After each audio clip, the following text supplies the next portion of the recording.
যাদের ঘরে কন্যা সন্তান আছে তারা ভুলেও তিনটি কাজ করবেন না। যদি করেন তাহলে কন্যা সন্তান পাওয়ার পরে যে রহমত বরকত পাওয়ার কথা ছিল তা থেকে আপনি বঞ্চিত হবেন, এবং কন্যা সন্তান পাওয়ার কারণে নবীজি যে সুসংবাদগুলো আপনাকে দিয়েছেন, জান্নাতি বলে ঘোষণা করেছেন, এটা থেকেও আপনি মাহরুম হবেন।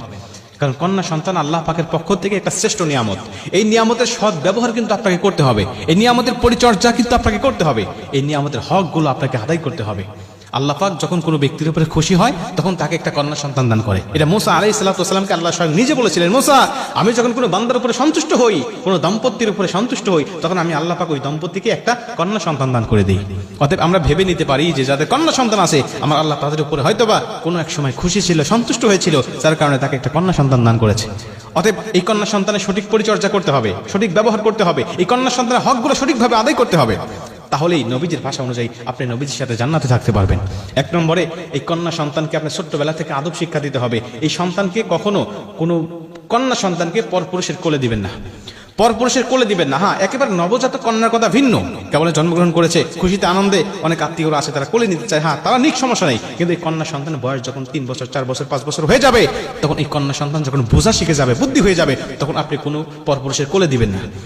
কারণ এখন তো মানুষের চরিত্র ভালো নয়, মানুষের চরিত্র, কিছু কিছু মানুষের চরিত্র পশুর থেকেও নিকৃষ্ট হয়ে গেছে। আল্লাহ বলে, উলাইকা কাল আনআম বাল হুম আদল, তারা হলো চতুষ্পদ জন্তু, বরং তার থেকেও নিকৃষ্ট। এটা হলো তাদের চরিত্র। এখন বলতে পারেন, হুজুর সে তো ভালো, কোনো সমস্যা নাই, সে ভালো হোক, কিন্তু সে তো পুরুষ। আপনি ওই মহিলাকে, আপনার মেয়েটাকে তার কোলে দেওয়ার কারণে আপনার মেয়ে লাজুকতা ভুলে যাবে, লজ্জা ভুলে যাবে, সে শরমহীন হয়ে যাবে। এরকম ভাবে আস্তে আস্তে চলতে থাকলে লজ্জা শরম সে শিখবে না। অতএব ছোট্টবেলা থেকে তাকে লজ্জা শিক্ষা দিতে হবে, শরম শিক্ষা দিতে হবে। কারণ আল হায়াউ শু'বাতুম মিনাল ঈমান, নবীজি বলে লজ্জা শরম হলো ঈমানের অঙ্গ। অতএব আপনি তাকে লজ্জাশীল করে গড়ে তুলবেন, কোনো পরপুরুষের কোলে তাকে দিবেন না। 2 নম্বরে, এই কন্যা সন্তানকে আপনি একা একা কখনো ছাড়বেন না। সে স্কুলে যাওয়ার সময় আপনি নিয়ে যাবেন, মক্তবে যাওয়ার সময় আপনি নিয়ে যাবেন, মাদ্রাসায় যাওয়ার সময় আপনি তাকে পৌঁছে দিবেন, এবং আবার মেয়েটাকে নিয়ে আসবেন। এটা হলো আপনার দায়িত্বের মধ্যে পড়ে। যতদিন সে আপনার ঘরে আছে, স্বামীর ঘরে যাওয়ার আগ পর্যন্ত যতদিন আপনার ঘরে আছে, ততদিন আপনার দায়িত্ব থাকবে তাকে দেখভাল করা, তাকে দেখাশোনা করা। কারণ এটা আল্লাহ পাকের পক্ষ থেকে একটি নিয়ামত হিসাবে আপনাকে দিয়েছে, এবং এই নিয়ামতটা কিন্তু এমনি এমনি আসে নাই। এটাকে বোঝা মনে করবেন না, এটা আল্লাহ পাকের পক্ষ থেকে আপনার সংসারের উপর অগণিত বরকত নিয়ে এসেছে, রহমত নিয়ে এসেছে এই কন্যা সন্তান। অতএব তাকে দেখভাল করতে হবে। 3 নম্বরে, এই কন্যা সন্তানকে ছেলের উপরে বা ছেলের নিচে প্রাধান্য দেওয়া যাবে না। আমার সমাজে অনেক আছে, ছেলেকে খুব ভালোবাসে, ছেলে সন্তান জন্মগ্রহণ করলে পরে মিষ্টি দিয়ে পুরা এলাকা ভরপুর করে দেয়, সবার কাছে বলে বেড়ায়। কিন্তু মেয়ে হলে মন খারাপ, মনে করে যে মেয়ে মনে হয় আমার জন্য বোঝা হয়ে আসলো। কিন্তু না ভাই, এই মেয়ে আসছে আপনার জীবনের জন্য সুখময় হিসাবে, এই মেয়ে আপনার জীবনে আসছে আপনার জন্য কল্যাণকর হিসাবে, আপনার সংসারের জন্য বরকতময় হিসাবে। অতএব তাকে নিয়ে অবহেলা করেন না।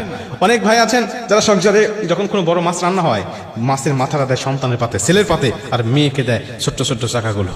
মনে রাখবেন ভাই, এই সন্তানকে আপনি বৈষম্য শিক্ষা দিচ্ছেন। এখন এই সন্তান, মেয়ে সন্তান তো এমন, বাবার বাড়িতে অবহেলিত হয়, আবার শ্বশুর বাড়িতে যাওয়ার পরে অবহেলিত হয়। আপনি মা, আপনি বাবা, আপনি যদি আপনার মেয়েটাকে না ভালোবাসেন, ওই পরের মা বাবা কেমনে ভালোবাসবে বলেন? অতএব ছোট্টবেলা থেকে এই কন্যা সন্তানকে ভালোবাসবেন, আদর দিবেন, স্নেহ দিবেন। নবীজি সাল্লাল্লাহু আলাইহি সাল্লাম বলেন, মেয়ে সন্তানরা এমন নিয়ামত জানো, আমার ফাতেমা রাদিয়াল্লাহু তাআলা আনহার সাথে আমি যখন বাহিরে কোনো যুদ্ধে যেতাম, কোনো জায়গায় যেতাম, সবার সাথে সাক্ষাৎ হওয়ার পরে আমি আমার ফাতেমার সাথে সাক্ষাৎ করতাম। আবার যখন চলে আসতাম, সবার সাথে সাক্ষাৎ করার আগে আমি আমার ফাতেমার সাথে সাক্ষাৎ করতাম।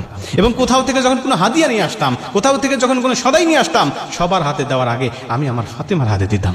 অতএব নবীজি শিক্ষা দিয়েছেন কন্যা সন্তানের সাথে কিভাবে ব্যবহার করতে হয়। জাহিলিয়াতের যুগে জীবন্ত কন্যাকে যখন দাফন করা হতো, নবীজি তখন এই কন্যা সন্তানদের মর্যাদা দিয়েছে। অতএব আমি উম্মত হিসাবে অবশ্যই আমার কন্যা সন্তানকে আমি মর্যাদা দিব, কন্যা সন্তানকে আমি ভালোবাসবো। আমার আল্লাহ আমার জীবনটাকে আরো সুখময়, শান্তিময় করে দেবে।